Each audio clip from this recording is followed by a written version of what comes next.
Hello everybody, welcome along to the third edition, no, is it fourth edition or third? I think it's the third edition of the Black and White View here on YouTube. So obviously this episode, there's a bumper edition really coming up in this show today.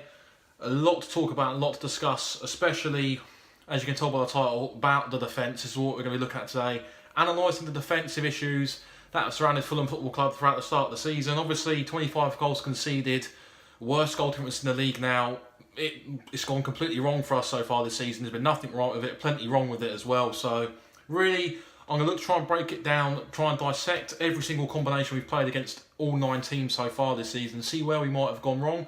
Before we get into that though, a little side note, new goalkeeping coach has been announced quite slyly as well on the Fulham website. It was put in quite quietly. Lucas Squinzani comes in now to replace Jose Carrera, who left towards the start of the season. He left, I think, due to personal reasons. I think it was. Well, we're not too sure specifically why he left, but at least that's all been sorted now. At least we've got another goalkeeping coach sorted. I think Lucas Squinzani's been with us for a couple of games now, and obviously he must have been on some sort of trial or something, and he's obviously done well enough to get the full-time job, which is good. Hopefully we can see a bit more of an improvement from our goalkeepers now.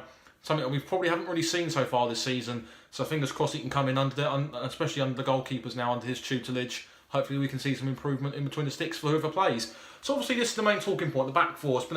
It's a wide open debate on social media for all Fulham fans, and it's a very, very hot topic, and there's plenty of different views, plenty of different opinions on who should play where, and people's reasons why that is. And really for me, I'm going to explain who I think the best strongest back four a bit later on in the video, before we actually scroll through each of the combinations, as I said at the start, who we've played with. So if you go back to Crystal Palace, obviously we signed a couple of defenders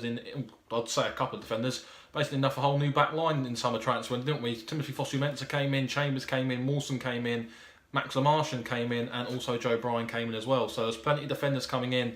So people can't really say that we haven't looked to try and invest in the defensive areas this season, because we have, and we did bring a number of players in to try and rectify that and try and plug the gaps to try and keep us up this season. Obviously it hasn't worked, but looking at the Palace game, we did start off with Cyrus Christie at right back, with Chambers and Max Lamartian at centre half, with Joe Bryan at left back, and that wasn't too bad, I don't think. Against Palace, we played okay. I know we lost that game 2-0, but to me, Callum Chambers and Max Lamartian had good games at centre back that day, and they seemed to control the aerial presence and physicality of Christian Benteke. He's probably not the striker he was, but he's still a presence in the box, he's still a physicality, and to handle someone like him on your first game and do quite well wasn't a bad debut at all for the pair of them. They seemed to rotate that quite nicely.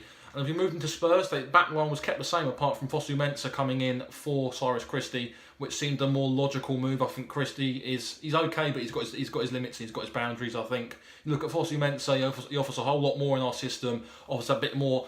He's more of an athlete, I think, as well, and he's definitely a better defender as well, and offers, as I said before, a hell of a lot more in our system as a fullback. And also, the back three stayed the same next to him, with Lamartian, Chambers and Bryan staying the same. So there you're thinking, Slavisa's obviously identified who he wants to try and play long-term at the back. He kept the three or four of the back line the same for 2 games, and it didn't look too bad again, I don't think. I think Chambers didn't probably have the greatest game at Spurs. He played a big part in that first goal for Lucas Moura. He seemed to totally mess up his clearance really from across from Trippier, which rebounded all the way out and came back out, and we all know what happened after that. So it was an okay performance. I still was confident that he could have probably, I don't think he deserved to be dropped straight away. I think he could have probably done with the game against Burnley to see where he was at properly after 3 games, then be dropped. But as we moved into Burnley, Dennis Odoi came in. That was the only defensive change, with Fosu-Mensah sticking, Lamartian sticking, and Joe Bryan staying in the back line as well, with Odoi replacing Callum Chambers. Odoi played quite well in that game, I think. Come up against 2 big physical strikers in Chris Woods, and in fact 3 actually, because Sam Vokes and Ashley Barnes come on in the second half, didn't they? I think if you're looking at the way he copes against them, for a small guy, he's got a fantastic leap. It's like a prime Tim Cahill, in my opinion, for his leap. He's a fantastic aerial threat for someone who's so small, and he seemed to do well against the physicality and the strong match at them 3 strikers. But because I remember Burnley start with Chris Wood up front on his own in the second half, when they were chasing the game at 3-2, they looked to try and go 2 up front and go from a 4-5-1 into a 4-4-2, which is something Sean Dyche has done a lot this season, and he did that quite well, and he looked quite impressive, no doubt about it. And I thought, he's definitely deserved to stay in the team after that. And even moving to Brighton, he kept that the same as well, with Odoi standing in his position. Lamartian was pushed out to left back to complement Mawson coming in for his first game at centre half since coming back from injury. It was his first first proper start. He come on, I think, against Burnley in the second half. I think he did. I'm not too sure. With Fosu-Mensah retaining his position at right back as well. Things weren't great that day, and I think really that proved that Lamar Shund isn't a left back. He had a poor game that day, gave the ball away on a number of occasions, and it led to a couple of chances for Brighton as well. And really, in particular, the back line that day, we were 2-0 up in that game, and to blow a 2-goal lead in the second half just shows you how weak the mentality was in the back line there. And we probably should have kept it the same after Burnley. We didn't. We made a couple of changes, as I said, and that isn't going to help, especially when you're winning games. You want to try and keep your back line the same, keep the winning formula the same. And for me, there was no reason to tamper with it. Even if Mawson was fit, I would have kept it the same for Brighton and seen what would have happened then. Moving into Man City, that was a big test. We lost 3-0 that day as well, didn't we? With Christie, Odoi, Mawson and Sessegnon coming in. Again, another couple of changes here. Christie coming in for Fosu-Mensah and Sessegnon dropping in at left back, forcing the Marshall onto the bench with, again, the two centre-back pairing, Odoi and Mawson staying the same. Christie was really found out at Man City, I think, and it really did prove that we probably should have stuck with Fosu-Mensah. And we got beaten quite comprehensively 3-0. Went 1-0 down a minute into the game, and it was really a tale of what was to come. And need I say more, really. Moving into Watford as well. Again, the back four was changed again with Fosu-Mensah coming back in, Chambers and Mawson this time, the centre back pairing. Odoi dropping to the bench with Ryan Sessegnon sticking in his position at left back. That was again an absolute woeful first half at at Craven Cottage. Sorry, that was an absolute terrible first half that game. I remember Mawson coming off with a suspected back injury in that game, and again that proved to me that again, it's frustrating, really, isn't it? We kept chopping and changing, and that back line looked like they'd never played with each other before. Considering all that talk of Chambers and Mawson playing together in the under-21s, if you told me that before, I'd have probably laughed at you because I didn't see any sort of understanding between the pair of them in that game. They looked completely lost, and there was no communication there. Moving into the Everton game again, we changed the back line up again with Odoi and Tim Ream coming in for his first game of the season, his first taste of Premier League action for Fulham since last time playing in it for Bolton Wanderers all them years ago. With Fosu-Mensah and Joe Bryan coming back in as well at left back, which again suggests Lavisa didn't know what he was doing properly with the back line, constantly changing it, trying to go with any sort of short-term fix to see if that would work. It didn't work that day, although the first half we went into the break at 0-0 and we went on to lose that game 3-0 due to a couple of poor decisions in the second half and a poor bit of defending for a couple of the goals as well. Moving into the Arsenal game again, we made another couple of changes. Only just two changes in the end. Two full-backs coming in. Fosu-Mensah dropping out due to injury in the previous game. Christie sticking at right back with Max Martian taking the place of Sessegnon at left back, who I believe was pushed further forward in that game, with Odoi and Ream again keeping their position. Again, similar to Everton in the first half, it looked quite solid, that back line. I know Cyrus Christie got skinned by Iwobi and he looked completely out of his depth in that particular game. But the other three I thought performed quite well. We went to the break at 1-1. And obviously it got worse in the second half. As we all know, the scoreline was 5-1. Need I say more again? And finally, the combination versus Cardiff was Chambers, Odoi, Ream and Max Martian. Again, three of the four defenders kept their position, with the right back again being changed. Callum Chambers had an absolute stinker, didn't he? Getting the run around from Jacob Murphy. Binned off at half-time. Could have easily been sent off during that game. Binned off at half-time in the end.